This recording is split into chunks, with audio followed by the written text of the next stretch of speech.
Hello everyone, welcome to the channel 5flix. I am Rohan Kumar, an alumnus of IIT Kanpur. Today in this video, we will discuss how to revise the magnetism effectively in a very quick time. है ना? So the purpose of this video or this particular series, that is the quickie series or revision series, is to emphasize that cover the main concepts in a limited time and such that no concept we are missing in this, and it should be a very holistic approach towards the JEE main and the NEET examination. Okay, तो इसका purpose ये है बनाने का ताकि आप NEET exam और JEE main को है ना अब डायरेक्टली इस वीडियो को देख के भी जाओ तो आपको सारे कॉन्सेप्ट जो हो वो ध्यान में रहे, सारे इंपॉर्टेंट प्रिकॉशंस पॉइंट्स है वो भी आपके ध्यान में रहे. ठीक है, तो चलिए वीडियो को स्टार्ट करते हैं.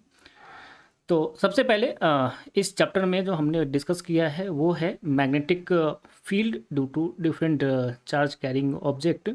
तो सबसे पहले मैग्नेटिक फील्ड जो है वो तीन तरह के ऑब्जेक्ट के द्वारा हम डिस्कस करेंगे कि वो फ्रेम पे डिपेंड करेगा या नहीं करेगा. तो सबसे पहला हमने बात किया है that is because of the moving charge. ठीक है, तो मूविंग चार्ज के बारे में अगर हम बोले तो मूविंग चार्ज जो होगा वो ऑब्जर्वर के वेलोसिटी के है ना वो फ्रेम डिपेंडेंट होता है ना. तो ऑब्जर्वर डिपेंडेंट क्वांटिटी है. ठीक है, दूसरा अगर हम बात करें कि करंट कैरिंग वायर होगा है ना, तो करंट कैरिंग वायर जो है तो करंट कैरिंग वायर के कारण जो आपका मैग्नेटिक फील्ड होता है वो ऑब्जर्वर के डिपेंडेंट नहीं होता है ना, वो ऑब्जर्वर के डिपेंडेंट नहीं होता है. और दूसरा जो तीसरा जो है that is magnetic field due to the bar magnet है ना. जो बार मैग्नेट है उसके कारण अगर बोले तो वो भी क्या होगा कि वो ऑब्जर्वर के डिपेंडेंट नहीं रहेगा. ठीक है, तो तीन अलग अलग डिफरेंट है, डिफरेंट डिस्ट्रीब्यूशन है. पहला चार्ज के कारण ऑब्जर्वर डिपेंडेंट है ना, करंट कैरिंग वायर के कारण ऑब्जर्वर डिपेंडेंट नहीं है और मैग्नेट के कारण ऑब्जर्वर डिपेंडेंट नहीं है. ठीक है, नाउ अब उसके बाद हम लोगों ने पढ़ा था कि मैग्नेटिक फील्ड कैलकुलेट करना, राइट. तो मैग्नेटिक फील्ड हमने देखा था कि एक पॉइंट चार्ज के कारण जो होता है that is given as B equal to mu naught upon 4 pi Q V sine theta upon R square. और इसको हम अगर अरेंज करके लिखे तो लिखते B equal to mu naught upon 4 pi Q V cross R upon R cube है ना. और वी क्रॉस आर मतलब जैसे ये देखिए यहाँ पे ये पार्टिकल जो है इधर वी वेलोसिटी से जा रहा है and this is making R vector. We have to calculate the field at this point. ठीक है, तो डायरेक्शन जो मैग्नेटिक फील्ड का होगा वो हम वी क्रॉस आर से देंगे.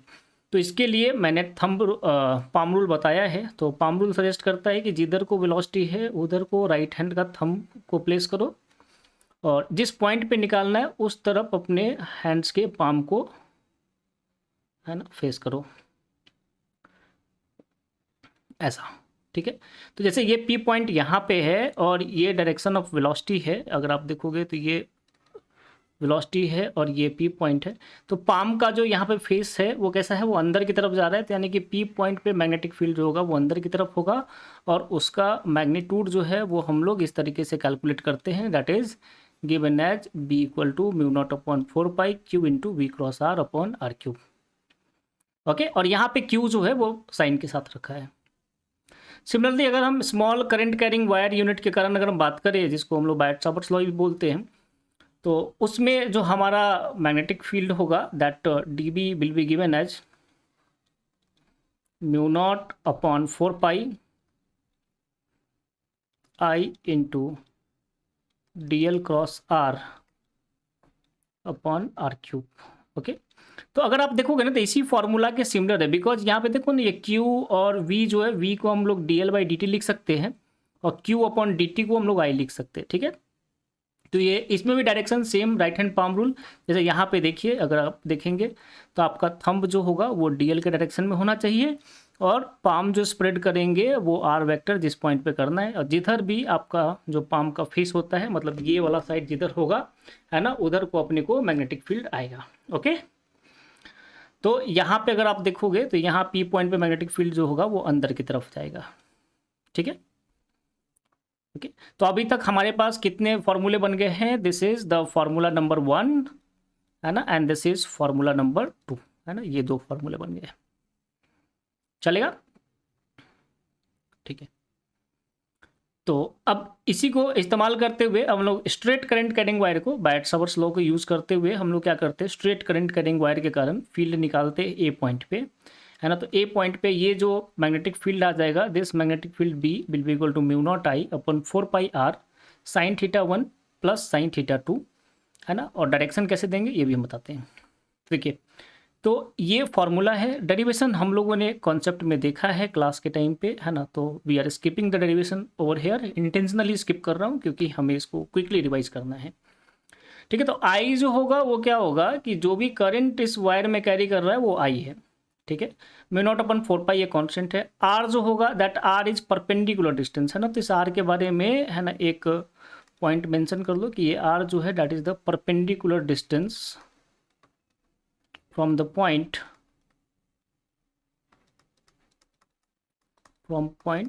Two wire. ठीक है, वहां से वहां का ये जो परपेंडिकुलर डिस्टेंस है वो आर है। ठीक है, अब थीटा 1 और थीटा 2 के बारे में हम देखते हैं ना। तो थीटा 1 और थीटा 2 जो हम लोग लेते हैं ना, यहाँ पे ये जो ऊपर वाला यहाँ जिस ए पॉइंट पे मेजर किया है, तो ये वाला जो ऊपर की तरफ है ना, दैट इज थीटा 1 जो हम ले रहे हैं। This theta 1 is taken as clockwise, है ना, क्लॉकवाइज को पॉजिटिव लेते हैं।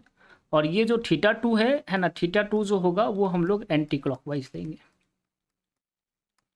ठीक है, this one will B anti clockwise, correct. तो अब जैसे देखो यहाँ पे अगर हम इसका एक स्पेशल केस देखते हैं, जैसे इस पॉइंट पे मुझे कैलकुलेट करना है, बट वायर मेरा जो है वो यहाँ से यहाँ, जैसे ये ए पॉइंट है और ये बी पॉइंट है, मेरा वायर यहीं पे है और पी पॉइंट मेरा ये है, यहाँ पे कैलकुलेट करना है। तो यहाँ पे जो कैलकुलेशन होगा ना, तो यहाँ पे जैसे कहते हैं कि करंट आई अगर ऊपर की तरफ जा रहा है, राइट। तो करंट आई अगर ऊपर की तरफ जा रहा है तो मुझे इस पी पॉइंट पे निकालना है। तो यहाँ पे theta 1 that is the upper and, है ना, अपर एंड जो है वो क्लॉकवाइज लेना है। तो ये क्लॉकवाइज है, यस। तो this one will B plus 60 degree. और थीटा 2 जो होगा, this theta 2 will be the anti clockwise. तो अब इस पॉइंट से एंटी क्लॉकवाइज तो ऐसे जाना चाहिए, लेकिन मेरा कहाँ है, यहाँ पे है, वो भी क्लॉकवाइज में है। तो यहाँ पे थीटा 2 का वैल्यू जो होगा +30 की जगह पे हम यहाँ पे क्या करेंगे, -30। ठीक है, बाकी हम उस फॉर्मूले में डाल देंगे, that is mu not I upon 4πr, है ना, sine of theta 1 plus sine of theta 2। ठीक है, तो ये वैल्यू डाल दीजिए, है ना। थीटा 1 60 है एंड थीटा 2 -30 है। तो this one will come out to be mu not I upon 4 pi, ये परपेंडिकुलर डिस्टेंस आर है। तो this one is 60 degree, 60 degree is √3/2 and 30 degree is -1/2। Okay, तो इस तरह से स्ट्रेट करंट कैरिंग वायर का फॉर्मूला यूज करना है। थीटा 1 जो होगा वो अपर एंड होगा और थीटा 2 जो होगा वो लोअर एंड होगा। मेक श्योर जिस पॉइंट से आप कैलकुलेट कर रहे हो वहाँ से परपेंडिकुलर ड्रॉप करेंगे लाइन को। तो यहाँ पे जैसे हमने ये परपेंडिकुलर लाइन ड्रॉप कर दिया, तो थीटा 1 क्लॉकवाइज मेजर करो और थीटा 2 एंटी क्लॉकवाइज मेजर करो, है ना। अब स्पेशल केस देखते हैं। स्पेशल केस में हमने यहाँ पे क्या किया, ये वायर अपर एंड जो है इन्फिनिटी तक जा रहा है, लोअर एंड भी, है ना, वो -∞ की तरफ जा रहा है। तो यहाँ पे अगर आप देखोगे तो यहाँ पे कैन यू क्लेम कि थीटा 1 इक्वल टू जो है वो है कितना, +90, और थीटा 2 इक्वल टू जो है वो है कितना, वो भी है +90 डिग्री। तो अगर वो फॉर्मूला लगाते हो, that is mu not I upon 4πr into, तो ये थीटा 1 कितना है, sin 90, और थीटा 2 कितना है, दैट इज ऑल्सो sin 90। तो ये कितना हो जाएगा, 1 + 1 2, तो ये कैंसिल आउट हो जाएगा। तो यहाँ पे अगर मैं मैग्नेटिक फील्ड की बात करूँ तो B इक्वल टू जो आ जाएगा that will come out to be mu not I upon 2πr। चलेगा। तो ये बहुत इंपॉर्टेंट फॉर्मूला है, that is infinite long wire के कारण जो मैग्नेटिक फील्ड होगा वो कितना होगा, mu not I upon 2πr। ठीक है, सिमिलरली अगर यहाँ पे जैसे करंट ले लेते हैं कि ऐसा करंट आई फ्लो कर रहा है और ये डिस्टेंस आर है और यहाँ पे निकालना है, तो यहाँ पे देखो अपर एंड जो है, upper end that is making theta 1 equal to 90 degree. Lower end ये पॉइंट पे है और यहाँ से ये क्या है, 90 डिग्री है। तो ये जो एंगल बना रहा है theta 2 that is equal to 0 degree. तो अगर मैं फिर से ये फॉर्मूला डालूंगा तो this one will come out to be mu not I upon 4πr। ठीक है, तो magnetic field semi infinite wire के कारण इतना होगा। चलेगा, ठीक है। तो ये दोनों रिजल्ट को ध्यान रखना है एंड मोस्ट रिकमेंडेड है कि आप इस चीज़ को याद रखें। और एग्जाम्पल देखते हैं सी के ऊपर, स्ट्रेट करंट कैरिंग वायर के ऊपर। ठीक है।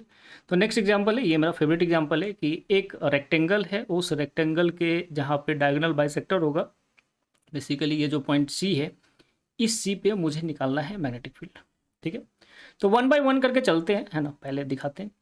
तो देखो पी क्यू वायर से अगर आप देखोगे यहाँ से, तो ये परपेंडिकुलर डिस्टेंस टू a/2 आ जाएगा, राइट। ठीक है, उसी तरह से पी एस वायर से देखोगे तो ये परपेंडिकुलर डिस्टेंस कितना आ जाएगा, दैट इज √3/2, है ना, बिकॉज ये टोटल डिस्टेंस √3 है, तो इसका हाफ होगा तो ये √3/2 हो जाएगा। एस आर वायर से अगर आप देखोगे तो ये परपेंडिकुलर डिस्टेंस a/2 आ जाएगा, और आर क्यू वायर से अगर आप देखोगे तो ये परपेंडिकुलर डिस्टेंस फिर से √3/2। अच्छा, अब एंगल देखते हैं, जैसे मान लो ये पी क्यू है, तो पी क्यू सी पॉइंट्स पे कितना एंगल बनाता है, तो सी पॉइंट पे ये जो एंगल बनाएगा, ये देखिए, this distance is a/2 and this distance is √3/2। ठीक है, तो यहाँ से अगर हम tan थीटा डालते हैं तो tan थीटा कितना आ जाएगा, दैट इज, है ना, अगर ये देखो, मैं यहाँ पे बना देता हूँ, ये देखिए ऐसा। ठीक है, तो ये a/2 है और ये √3/2 है, तो अगर जैसे ये एंगल अगर मैं थीटा बोलूँ, तो tan of theta this will come out to be √3/2 divided by 1/2। ठीक है, तो यहाँ से हमको ये जो थीटा आता है वो कितना आता है, 60 डिग्री। ठीक है, तो ये एंगल 60 डिग्री, ये भी एंगल 60 डिग्री, राइट।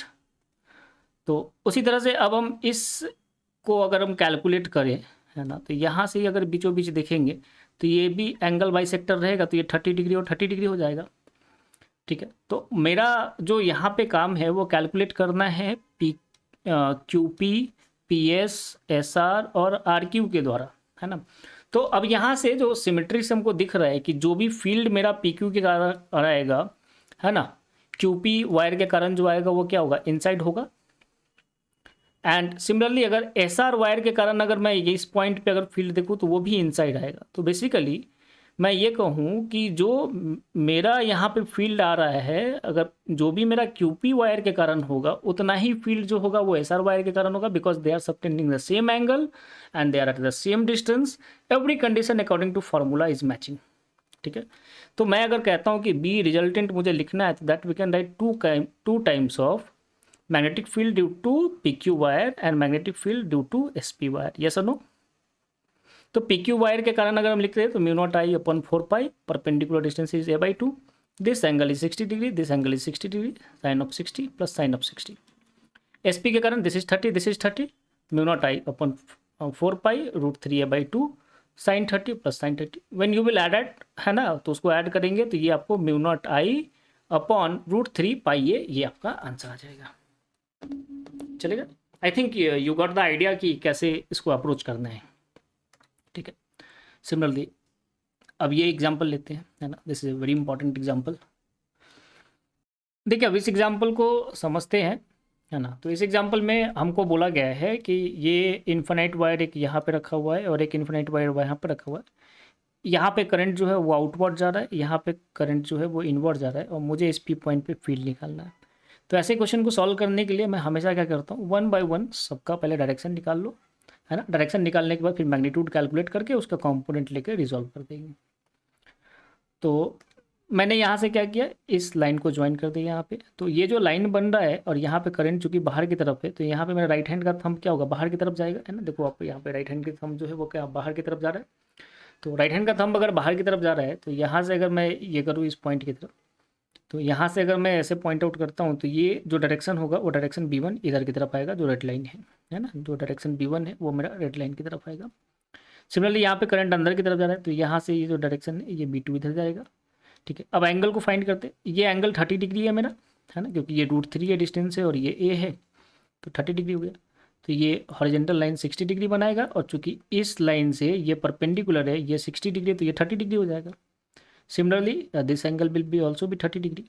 तो अगर मैं बात करूँ यहाँ पे जो बी नेट होगा ना, तो this B net will be equal to B1 sine of 30 degree plus B2 sine of 30 degree. ठीक है, और इसका नेट डायरेक्शन जो होगा वो अपवर्ड आएगा। ठीक है, अब B1 और B2 को इंडिविजुअली कैलकुलेट कर ले। ठीक है, तो यहाँ से अगर हम B1 और B2 को अगर इंडिविजुअली कैलकुलेट करेंगे तो B1 ये जो यहाँ से डिस्टेंस है कितना 2r बना रहे हैं, तो that will be equal to mu not I upon 2 pi, और ये जो डिस्टेंस होगा ये a है और ये √3 है, तो दिस इज 2a, तो this one will be equal to 2a into sine of 30 that is equal to 1/2। Similarly B2 जो निकालेंगे वो क्या होगा, mu not I upon 2 pi upon 2a into 1/2। ठीक है, तो यहाँ से जो बी नेट होगा वो अपवर्ड डायरेक्शन में आएगा and that value will be equal to mu not I upon 4 pi a। ठीक है, तो ये रहेगा। ठीक है, चलिए अब अगला देखते हैं। सिमिलरली अब नेक्स्ट इंपॉर्टेंट पॉइंट जो है from the formula point of view, तो ऊपर हमने दो फार्मूले देखे हैं जो कि सबसे इम्पॉर्टेंट है। ये तीसरा फार्मूला है आपके इस फार्मूले सीरीज में, तो ये तीसरा फार्मूला है कि सर्कुलर वायर के कारण अगर आपको सेंटर पे फील्ड निकालना है ना, सर्कुलर वायर के कारण अगर आपको सेंटर पे फील्ड निकालना है तो that will be given by formula mu naught I upon 2r। ठीक है, ये सेंटर पे है ना, सेंटर पे ही ये फील्ड निकाल सकते हैं, अदरवाइज आप नहीं कैलकुलेट कर सकते हैं। ठीक है, तो ये मैग्नेटिक फील्ड आता है। तो डायरेक्शन कैसे देंगे, तो डायरेक्शन ऐसे देंगे कि देखिए जिस तरह से इस कॉइल में करंट फ्लो कर रहा है, तो यहाँ पे अगर आप देखोगे तो इस कॉइल में करंट कैसा है, ऐसा क्लॉकवाइज फ्लो कर रहा है। तो आप क्या करो, राइट हैंड के है ना थंब को क्या करो सेंटर पे रख लो और हैंड को क्लॉकवाइज घुमा के देखो, तो थंब आपका क्या है डाउन द प्लेन पॉइंट कर रहा है। तो यहाँ पे ये जो फील्ड है वो फील्ड का डायरेक्शन जो होगा वो डाउन द प्लेन होगा। ठीक है, तो ये बहुत इंपॉर्टेंट फॉर्मूला है कि एक सर्कुलर लूप के कारण जो सेंटर पे फॉर्मूला आएगा मैग्नेटिक फील्ड का, that will be equal to mu not I upon 2r।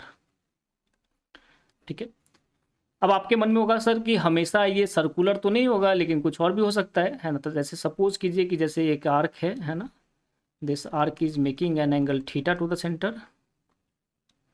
अगर ये एंगल थीटा बनाता है, theta is given in the radian, तो अब आप इसके कारण जो फॉर्मूला लिखोगे वो होगा that is mu not I upon 2r into theta upon 2 पाई। ठीक है, ये मैग्नेटिक फील्ड होगा उस आर्क के कारण। Direction will given by the same logic. ठीक है, and be very careful that this theta is in the radian. If there is mention in the degree, convert that theta from degree to radian, then substitute this in the formula. Okay, तो अब यहाँ से अगर हम आगे बढ़े तो अगर हम जैसे देखते हैं कि अगर जैसे सेमी सर्कुलर वायर हुआ, तो सेमी सर्कुलर वायर होगा तो ये थीटा इक्वल टू कितना पाई हो जाएगा। तो सेमी सर्कुलर वायर हुआ तो थीटा इक्वल टू पाई हो जाएगा। तो B4 अगर मैं सेमी सर्कुलर बोलूँ, सेमी सर्कुलर, तो this one will be equal to mu not I upon 4r। ठीक है, अगर उसी तरह से अगर एक क्वार्टर हुआ, ठीक है, एक क्वार्टर हुआ जिसमें कि थीटा इक्वल टू कितना पाई/2 हो जाएगा, तो ये जो फार्मूला हो जाएगा that will come out to be mu not I upon 8r। ठीक है, डायरेक्शन बाई सेम लॉजिक। जैसे क्वार्टर का थोड़ा ऐसा बना लो, ठीक है, सेमी सर्कुलर ऐसा रहेगा। इन सब के कारण हम सेंटर पे निकाले। ठीक है, समटाइम्स दे मेंशन कि उसमें एक टर्न की जगह पे बहुत सारे टर्न है, नंबर ऑफ टर्न्स आर है ना, जैसे n नंबर ऑफ टर्न्स है। तो अगर एक के कारण ये आ रहा है, तो अगर n नंबर ऑफ टर्न्स होगा तो उसके लिए क्या हो जाएगा, n टाइम्स हो जाएगा। सिमिलरली यहाँ पे ये n टाइम्स हो जाएगा, सिमिलरली यहाँ पे ये n टाइम्स हो जाएगा। ओके, अब यहाँ पे मैंने कुछ क्वेश्चन दिया है आपको प्रैक्टिस करने के लिए, है ना। इन सब के कारण आप कैलकुलेट करो और उनका आंसर मैंने यहाँ पे दे रखा है सेकेंड यहाँ पे। ठीक है, so I will request everybody to pause it over here, practice this 6 question and also 1 question in the next page, है ना, and the answer to the corresponding question is given over here, है ना। Match with it, है ना। अगर आता है तो इसका मतलब आपने यहाँ तक आपने पूरी अच्छी तरह से उसको ग्रैस्प कर लिया है। ठीक है, चलिए, आई होप आपने पूरा प्रैक्टिस कर लिया और प्रैक्टिस करने के बाद आपका जो आंसर है वो मैच कर गया है। अब चलिए आगे देखते हैं अलग टाइप के ऑब्जेक्ट की तरफ। तो अब नेक्स्ट इंपॉर्टेंट फार्मूला जो आता है हमारे लिए वो आता है सोलोनॉइड। ठीक है, ये काफ़ी इंपॉर्टेंट है। तो पहले मैं सोलोनॉइड का स्ट्रक्चर समझा देता हूँ और एंगल कैसे लेंगे ये भी समझा देता हूँ, तब मैं फार्मूला के ऊपर बात करूँगा। ठीक है, जैसे मान लीजिए ये आपका सोलोनॉइड दिया हुआ है ऐसा, है ना। तो आपको सोलोनाइड के किसी भी रैंडम पॉइंट, जैसे मान लो इस पॉइंट पे कैलकुलेट करना है, ठीक है। तो एक पहला एंड जो होगा, जैसे ये वाला एंड है, इसको एंड 1 ले लो और दिस इज द एंड 2। तो यहाँ से है ना, अब ये रेफरेंस लाइन लिया है, तो यहाँ से ये जो एंगल है, ये एंगल जैसे θ1 बनाता है, ठीक है। ये जो पॉजिटिव एक्स डायरेक्शन वाला है उसके साथ हमने ये, और ये वाला जैसे हमने लाइन जोड़ा, ठीक है, जैसे 2 पॉइंट से हमने यहाँ पे जोड़ा, ठीक है। और हमें दिखता है कि ये वाला जो एंगल है, this angle is coming out to be θ2, ठीक है। और इस पे जो वायर है इसके चारों तरफ लपेटा हुआ, जैसे यहाँ पे आप देख रहे हो, ठीक है। तो जो हमारा मैग्नेटिक फील्ड का फॉर्मूला आता है, B equal to mu naught, है ना, Ni/2 into cos of θ1 minus cos of θ2, ठीक है। ये मैग्नेटिक फील्ड आएगा। नोट दैट θ1 हमने कैसे मेज़र किया है, इस एंड को, और θ2 इस एंड को, ठीक है। कई लोग जो है इसको भी प्रेफर करते हैं, कि वो क्या करते हैं कि परपेंडिकुलर, जैसे मुझे इस पॉइंट से कैलकुलेट करना है, तो यहाँ से ये परपेंडिकुलर ड्रॉप करते हैं, यहाँ से ये एंगल अल्फ़ा ले लेते हैं और ये एंगल बीटा ले लेते हैं, ठीक है। तो इस केस में भी जो फॉर्मूला रहेगा उसमें थोड़ा सा मॉडिफिकेशन होगा, that is equal to mu naught Ni/2 into sine of alpha plus sine of beta. तो ये फार्मूला थोड़ा बहुत स्ट्रेट करंट कैरिंग वायर की तरह दिखता है, तो इसलिए कई लोग प्रीफर करते हैं, ठीक है। लेकिन दोनों में ध्यान रखिए कि अल्फ़ा और बीटा और θ1 या θ2 कैसे मेज़र किया गया, दैट इज़ वेरी इंपॉर्टेंट, है ना। और ये क्लास में हम कई बार डिस्कस भी करते हैं इस चीज़ के ऊपर, ठीक है। तो अब इसी का जैसे एक स्पेशल केस ले लेते हैं, ठीक है। तो इसका जैसे हम स्पेशल केस ले लेते हैं, तो स्पेशल केस क्या होगा कि जैसे बहुत लंबा इनफाइनाइट अगर हम ले ले, इनफाइनाइट अगर सोलोनॉइड ले ले, तो इन्फिनाइट सोलोनॉइड जैसे कि ये पॉइंट हो गया, तो इस पॉइंट का ये ऐसा इधर की तरफ खूब लंबा है, ये खूब लंबा है। तो यहाँ से हम ये कह सकते हैं ना कि इसका मतलब हो गया θ1 इक्वल टू 0 डिग्री और θ2 इक्वल टू जो हो जाएगा वो कितना हो जाएगा, पाई। तो अगर आप उस फॉर्मूला में डालोगे, that is equal to mu naught Ni/2 into cos of θ1 that is 1 minus of -1 that is also 1। तो ये टोटल जो आ जाएगा ये क्या आ जाएगा, that is equal to mu naught Ni, है ना। तो एक आइडियल सोलोनॉइड जो होता है that is infinite long solenoid, तो उसके कारण जो आपको फील्ड आ जाएगा that is given as mu naught Ni, and this n is the number of turns per unit length, है ना। n जो है वो क्या है, number of turns per unit length है, पर यूनिट लेंथ, ठीक।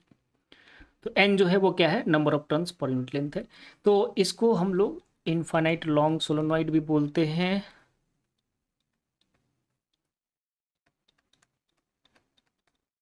ठीक है, या फिर इसको आइडियल सोलोनॉइड भी बोलते हैं, कई जगह ऐसा ही मेंशन किया जाएगा, या कई जगह सीधा सोलोनॉइड मेंशन किया जाएगा, तो you will consider this case only, ठीक है। अच्छा, अब जैसे मान लो कि बहुत लंबा सोलोनॉइड तो है, लेकिन हम इंटरेस्टेड है उसके एज पे फील्ड कैलकुलेट करने को, जैसे इस केस में हम इस पॉइंट पे इंटरेस्टेड है फील्ड कैलकुलेट करने को। तो इस केस में अगर आप देखोगे ना, तो θ1 इक्वल टू कितना हो गया, θ1 तो यहाँ पॉजिटिव एक्स एक्सिस के साथ मेजर करते तो ये कितना हो गया, 90 डिग्री, और θ2 जो हो गया वो कितना हो गया, वो हो गया पाई और 180 डिग्री।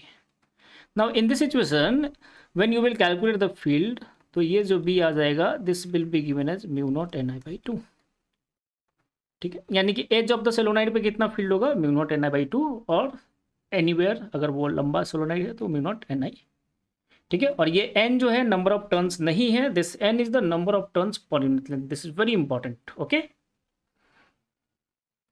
चलो, अब अगला जो हमको मैग्नेटिक फील्ड कैलकुलेट करने में जो सबसे ज़्यादा मदद करता है that is the ampere circuital law, ठीक है। तो एम्पियर सर्किटल लॉ के बारे में डिस्कस करते हैं। तो जैसे यहाँ पे देखिए, ये सर्किट दिया हुआ है, मान लीजिए, है ना। आपने ये सर्किट लिया, इस सर्किट में 4 करंट वाले वायर है, I1, I2, I3 and I4, ठीक है। तो अब मुझे जैसे इस सर्किट पे ये जो सर्किट ड्रॉ किया गया है ना, दैट इज लूप L2, है ना, and loop L1 and loop L3, इस तरह के 3 है। तो क्या कहता है पहले ampere circuital law, ampere circuital law कहता है कि जिस भी लूप पे आप लगाना चाह रहे हो, है ना, ये क्लोज सर्किट जो है ये रिप्रेजेंट कर रहा है कि पूरे लूप के ऊपर बात कर रहे हैं। उस पे B dot D L that is magnetic field का लाइन इंटीग्रल जो होगा वो होगा mu not into I enclose. ठीक है, मतलब उस लूप के अंदर जो भी करंट कैरिंग वायर होगा उसके बराबर, है ना, उसका डायरेक्ट स्केलर सम रहेगा। चलेगा, बी डॉट डी एल। तो यहां पे समझते हैं, ये जो बी होगा, ये बी जो होगा वो सारे वायर के कारण होगा, उस लूप के अंदर है या लूप के बाहर है ना, वो सभी वायर का बी हम वहां पे डालेंगे। यानी कि यहां पे जब हम बी लिखते हैं तो बी जो है दैट इज फील्ड, है ना, field due to all the wire, inside है या आउटसाइड है उससे मतलब नहीं, सब के कारण, है ना। और आई इनक्लोज जो है वो क्या है, आई इनक्लोज जो है वो केवल इनसाइड वाला है, वो क्या है, केवल इनसाइड वाला है। चलेगा, ठीक है। तो अब जैसे मान लो ये L2 पे मुझे लगाना है, इस L2 लूप पे मुझे लगाना है, L2 लूप पे, है ना। तो L2 लूप पे अगर बी डॉट डी एल लगाना है तो पहले जैसे लूप हमने कंसीडर किया, कैसा किया, ऐसा किया, तो इसका मोमेंट चेक कर दो।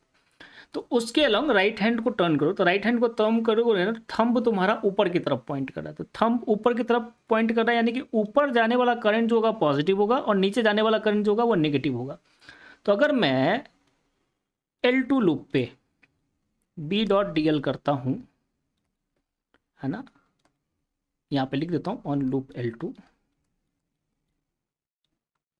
ठीक है। लूप L2 पे अगर मैं बी डॉट डी एल करता हूँ तो ये जो वैल्यू आ जाएगा, this one will be equal to mu naught, है ना। अब देखो I4 ऊपर जा रहा है, I1 ऊपर जा रहा है, तो ये I1 प्लस I4, और यहाँ पे देखिए I2 जो है वो क्या है, नीचे जा रहा है, तो this one will be equal to minus I2, ठीक है। और I3 का कोई लेना देना नहीं है इस लूप के, है ना, अंदर से नहीं पास कर रहा है, तो I3 का कोई कंट्रीब्यूशन नहीं होगा, ठीक है। हाँ, जब बी डॉट डी एल करेंगे तो यहाँ पे ये जो बी लिखेंगे ना, उस बी में हम I3 का बी जरूर लेंगे, है ना। लेकिन ये जो लाइन इंटीग्रल आएगा वो automatically mu naught I1 I4 minus I2 ये आएगा, ठीक है। तो basically this is the thing in the ampere circuit law, और इसको यूज करके हम लोग बहुत सारे डेरिवेशन करते हैं, है ना। Let us look at few examples, है ना। तो जैसे हम लोग एक दो एग्जांपल देखते हैं, ठीक है, देखिए। तो सबसे पहला ये एग्जांपल लेते हैं कि मेरा इन्फानाइट लॉन्ग वायर है, तो इन्फानाइट लॉन्ग वायर के कारण अगर हमको निकालना है तो हम क्या करेंगे, एक ऐसा सर्कुलर लूप लेंगे, ठीक है। तो अब इस सर्कुलर लूप के इस पॉइंट पे अगर आप खड़े रहोगे, इस पॉइंट पे खड़े रहोगे तो हर एक पॉइंट से आपको ये वायर एक जैसा दिखेगा, सिमेट्रिक दिखेगा, राइट।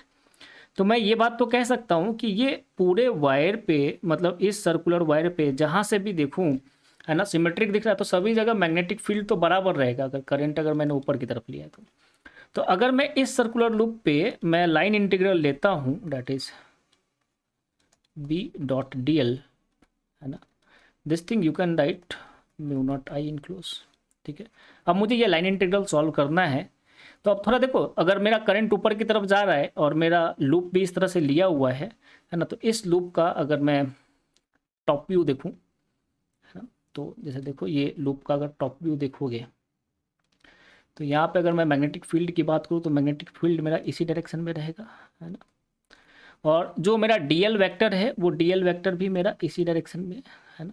यहाँ पे बी डॉट डीएल अगर हम करते हैं तो ये लाइन इंटीग्रल को मैं ऐसा लिख सकता हूँ कि mod of B into mod of D L into cos of 0 degree equal to mu not into I enclose कितना है, आई। अब इसको सॉल्व करोगे, ये D L D L D L mod of B चूँकि कॉन्स्टेंट है, सभी point symmetric है, तो ये मॉड ऑफ बी हमने बाहर निकाल दिया, D L equal to you can write 2 πr, क्योंकि ये, है ना, and this is equal to mu not I. तो यहाँ से mod of B equal to mu not I upon 2 πr आ जाएगा, चलेगा, ठीक है। एक और प्रॉब्लम लेते हैं, जैसे अगर जैसा मान लो ये इन्फानाइट लॉन्ग सीट है, ऐसा अगर हमने ये इन्फानाइट लॉन्ग सीट ले लिया है ना, इन्फानाइट लॉन्ग सीट है और सभी पे करंट ऐसा बाहर की तरफ ले लेते हैं,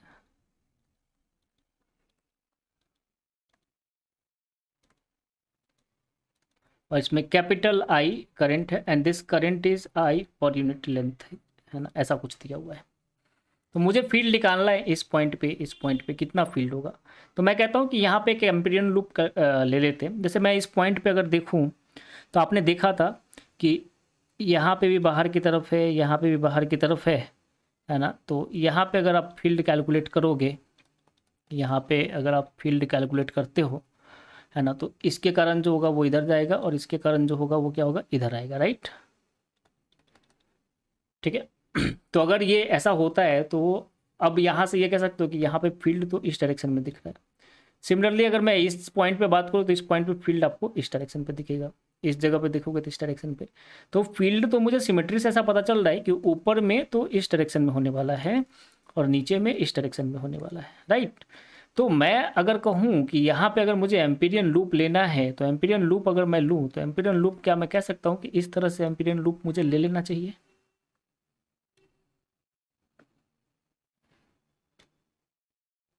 है ना। ऐसा एम्पीरियन लूप ले लेते हैं। तो ये पॉइंट को ले लेते ए, ये पॉइंट को ले लेते बी, इस पॉइंट को ले लेते सी, इस पॉइंट को ले लेते डी, चलेगा। तो अब मैं कहता हूँ कि ए बी सी डी पे अगर मैं बी डॉट इंटीग्रल लगाता हूँ, बी डॉट डी एल, ये लाइन इंटीग्रल निकालते हैं। तो ये जो लेंथ है, लेट्स से दिस लेंथ है एक्स,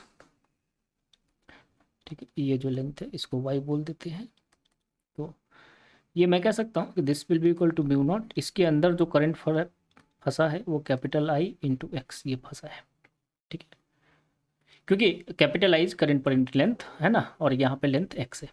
तो बी डॉट डी एल अगर मैं सारे टुकड़ों पे अगर बात करूँ तो इसको मैं ऐसा करता हूँ कि B dot D L segment wise divide कर देता हूँ। तो ये मैंने बोला ए बी पे, फिर मैं बोलता हूँ बी सी सिगमेंट पे, है ना, बी डॉट डी एल। फिर मैं बोलता हूँ कि अगला सी डी सिगमेंट पे निकाल लो बी डॉट डी एल, ठीक है। फिर मैं बोलता हूँ अगला डी से ए वाले सेगमेंट पे निकाल लो बी डॉट डी एल, ठीक है। तो this one will be equal to mu not into capital I into X, ठीक है। तो अब बच्चा देखो ए से बी में क्या हुआ कि हर जगह जो हमने फील्ड के बारे में बात किया था तो यहाँ पे फील्ड इस डायरेक्शन में था, यहाँ पे फील्ड इस डायरेक्शन में। तो ए से बी में हर जगह जो है वो क्या है, magnetic field is perpendicular to D L, है ना। सिमिलरली सी से डी वाले में देखोगे तो यहाँ पे भी magnetic field is perpendicular to D L, है ना। और यहाँ पे बी डॉट डी एल, तो यहाँ पे अगर डी से जैसे बी से सी में कैलकुलेट करें तो ये 0 degree magnetic field and D L उसी डायरेक्शन में, तो ये 0 डिग्री बना रहा है। तो यहाँ पे तो ये तो आ जाएगा mod of B into X, ठीक है। यहाँ पे जो आ जाएगा that is mod of B into X equal to mu not into capital I into X. अच्छा, तो ये अगर परपेंडिकुलर है तो यानी कि ये टर्म जो होगा और ये टर्म जो हो जाएगा ये तो सही हो जाएगा, 0 हो जाएगा, है ना। तो यहाँ से 2 times of mod of B into X equal to mu naught capital I into X. तो यहाँ से मॉड ऑफ बी जो आ जाएगा that will come out to be mu not I by 2, ठीक है। और ये कैपिटल आई करंट नहीं है, this capital I is current पर यूनिट लेंथ, चलेगा, ठीक है। और भी बहुत सारे हम लोग एग्जाम्पल ले सकते हैं, एग्जाम्पल की कोई कमी नहीं है, ठीक है। जैसे कई बच्चे अगर बोलते हैं कि सर ये हॉलो स्फीयर का ले लो, सॉरी हॉलो सिलेंडर का ले लो, इस हॉलो सिलेंडर से टोटल करंट जैसे मैं आई लेता हूँ और ये इन्फानाइट लॉन्ग है तभी सिमेट्री बन पाएगी, है ना, अदरवाइज सिमेट्री नहीं बनेगी, हर पॉइंट पे अलग अलग फील्ड आएगा। तो अब जैसे मैं इनसाइड पे अगर बात करूँ तो इनसाइड पे अगर मैं ये लूप ले लिया, है ना, इनसाइड के लिए, तो ये तो दिख रहा है इस लूप से कोई करंट नहीं पास कर रहा है, तो बी इनसाइड जो हो जाएगा that will be equal to 0, means we are discussing about that distance is less than capital R but greater than 0। Outside की अगर मैं बात करूं तो आउटसाइड में क्या होगा, ऐसा एक लूप लेंगे, फिर से सारे पॉइंट्स जो है सिमेट्रिक है। तो अगर मैं इसके कारण अगर देखूं तो ये मॉड इंटू डी एल, तो ये कितना हो जाएगा 2 pi R equal to mu not into I enclose. तो यहाँ से बी जो आ जाएगा that will be equal to mu not I upon 2 pi R, same as that. ऐसा लगेगा कि जैसे ये सिलेंडर की जगह पे वायर जो है इसके एक्सिस पे रखा हुआ है, है ना, एक infinite long current carrying wire है, और आर जो है वो हमारा क्या है, आर यहाँ से ये वाला डिस्टेंस है। ठीक है, तो अगर कोई मैग्नेटिक फील्ड वर्सेस आर का अगर ग्राफ पूछता है तो उस केस में है ना, इसका ग्राफ जो होगा आप ऐसा बना दीजिएगा कि यहाँ से यहाँ तक तो भैया जीरो है, और इसके आगे ये ऐसा डिक्रीज कर रहा है। चलेगा। उसी तरह से अगर सॉलिड की अगर हम बात करें, जैसे अगर मान लो ये आपका सॉलिड सिलेंडर है, दोनों इनसाइड आउटसाइड दोनों बात कर लेते हैं। ठीक है, क्या लग रहा है अपने को बात करने में?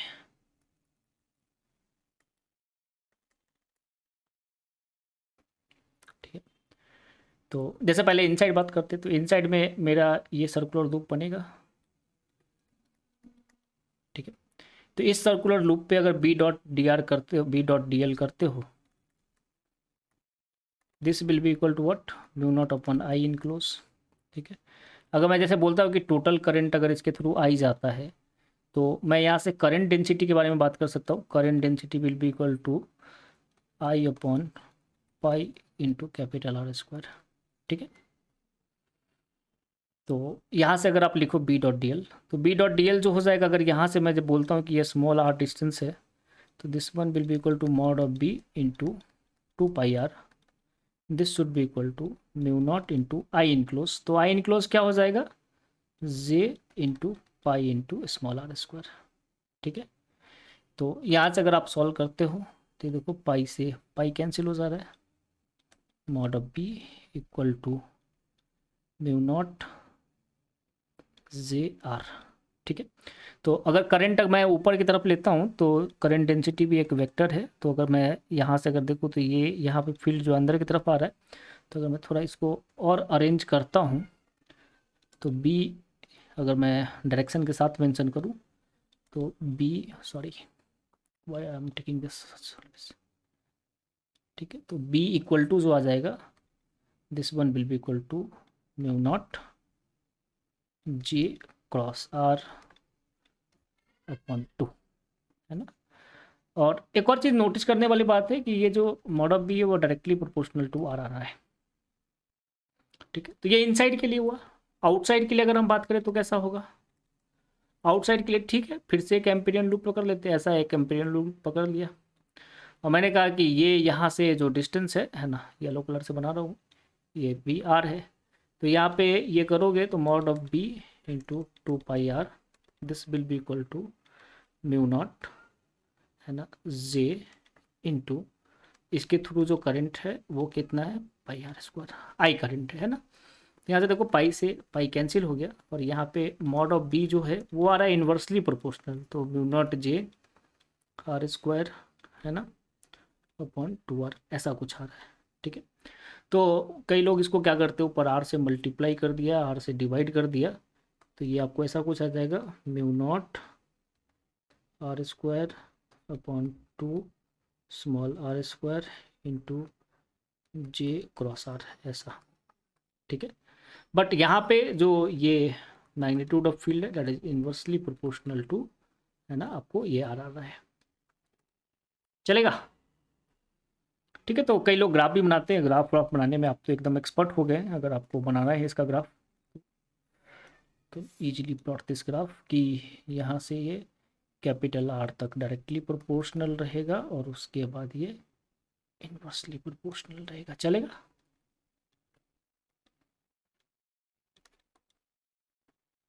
ठीक है, तो इस तरह से हम लोग एम्पिरियन सर्किटल लूप का इस्तेमाल कर सकते हैं, और काफ़ी तरीके का फार्मूला जो है वो यूज़ करके हम लोग बहुत तरह के फील्ड्स को निकाल सकते हैं। ठीक है, thank you very much, and I am ending this lecture over here.